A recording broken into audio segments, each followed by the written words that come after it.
bertemu lagi dengan beliau. Seingat saya, kita pernah membahas beliau ini di 2 tema sebelumnya. Karena memang beliau ini luas sekali wawasan keilmuannya. Seingat saya kita mengangkat Syekh Said Nursi ini di tema ukhuwah dan tema perdamaian. Malam hari ini kita masuk ke tema baru, tema neosufisme. Yang kita kasih judul antara nur dan nalar. Baik, Badi'uz Zaman Said Nursi. Mungkin ada yang belum kenal, kita kenalan sebentar ya, meskipun dulu pernah kita bahas. Ini mengingatkan saja. Beliau pembaharu, mutakallim, sufi, faqih dari Turki. Makanya nama asli beliau ada Nursinya. Nursi itu tempat lahir beliau, lahir di desa Nurs. Tahun 1877. Dari daerah Turki bagian timur. Beliau putra ulama, meskipun nanti belajar juga ke banyak ulama yang lain, sampai oleh gurunya Syekh Fathullah Effendi, beliau digelari Badi'uz Zaman. Badi'uz Zaman itu yang menakjubkan pada zamannya. Keajaiban zaman. Ini gelar sebenarnya dari gurunya. Kenapa gurunya ngasih gelar ini? Karena cerdasnya Said Nursi ini. Ada riwayat beliau ini hafal banyak sekali, tidak hanya Al-Quran, kitab-kitab klasik. Itu beliau hafal. Kalau kita kan baca saja jungkir balik.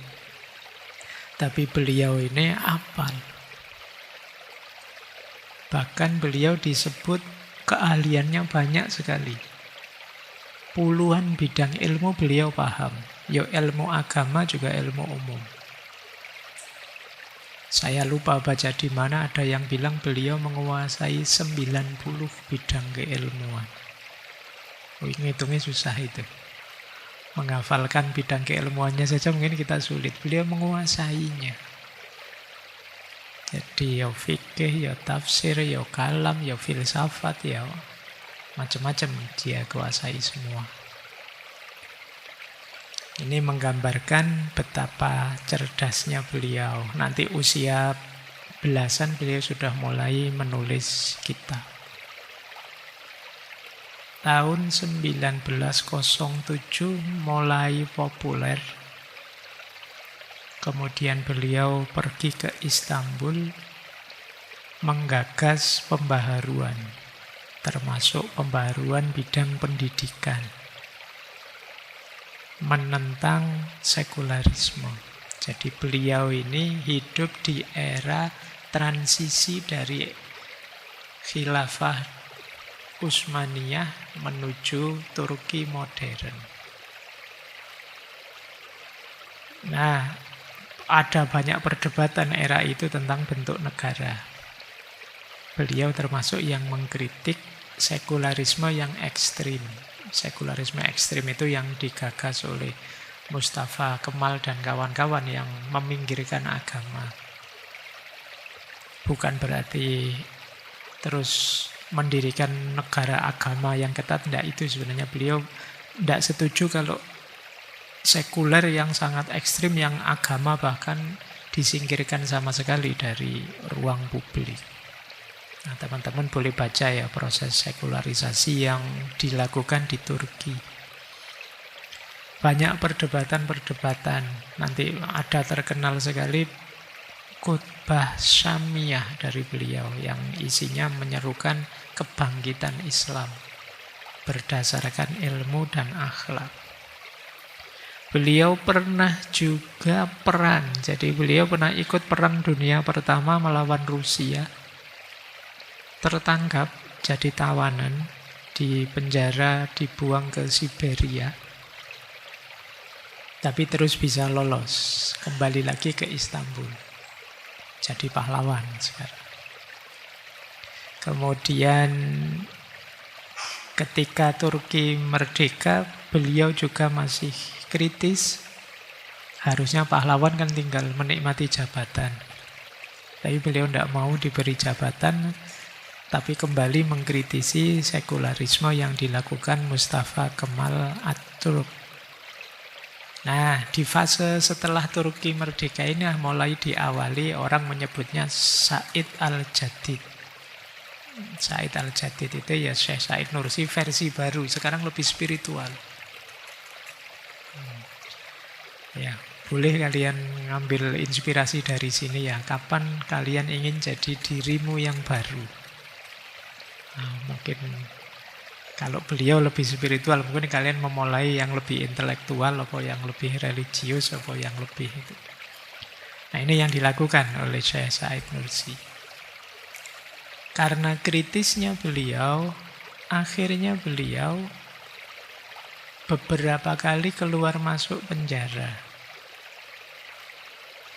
Termasuk nanti karya besar beliau yang terkenal sekali, Risalah An-Nur, itu juga ditulis saat beliau di penjara. Ditulis dengan tangan, kemudian disebarkan kemana-mana bawah tanah.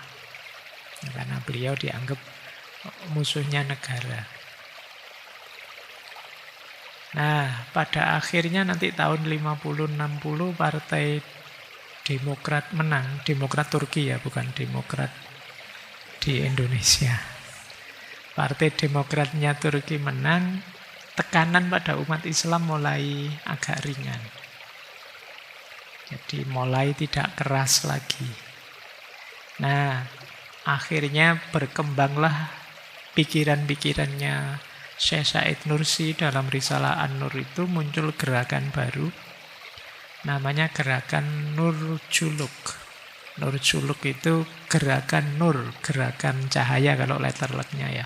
Menyebar kemana-mana ke berbagai wilayah di Turki. Beliau jadi ulama besar, dihargai di mana-mana sampai nanti meninggal tahun 60, tanggal 23 Maret. Dimakamkan di Urfa, Turki. Meskipun nanti kemudian beliau, jenazah beliau dibongkar sama pemerintah, jenazahnya diambil disembunyikan. Karena khawatir disiarai berlebihan, dikultuskan, atau khawatir memicu gerakan yang mengancam pemerintah. Nah, itu kisahnya beliau ya. Cuma ini dulu sudah pernah kita uraikan, siapa tahu lupa, dan kelihatannya memang lupa teman-teman. Saya ingatkan. Ada kalimat menarik kalau teman-teman baca Risalah An-Nur itu ya. Risalah An-Nur itu terdiri atas 4 bagian. Yang pertama kalimat, yang kedua maktubat, yang ketiga lamaat, yang keempat syu'aat. Kenapa sih judulnya Risalah Nur? Itu beliau panjang menguraikannya. Adapun alasan pemberian nama Rosail An-Nur yang terhimpun dalam 4 kitab, Al-Kalimat isinya 33 risalah, Al-Maktubat 33 risalah juga, Al-Lamaat 31 risalah, dan As-Syu'aat 30 risalah. Mengapa istilahnya Risalah Nur? Kata beliau menunjukkan bahwa kata Nur selalu ada dalam hidup saya. Bisa juga dengan alasan lain, karena desaku namanya Nurs. Makanya beliau Said Nursi. Ibuku namanya Nuriyeh. Ada nurnya. Guru Torekot, guru Naksabandiyahku Sayyid Nur Muhammad. Salah satu guru Qadiriyahku namanya Syekh Nuruddin. Guruku dalam baca Al-Quran namanya Nuri. Sebagian besar murid-muridku memakai kata nur dalam nama mereka. Saya tidak tahu yang ikut ngaji malam hari ini yang namanya ada nurnya berapa. Nanti kapan-kapan dihitung ya. Kita biar jadi jamaah nur, jamaah cahaya.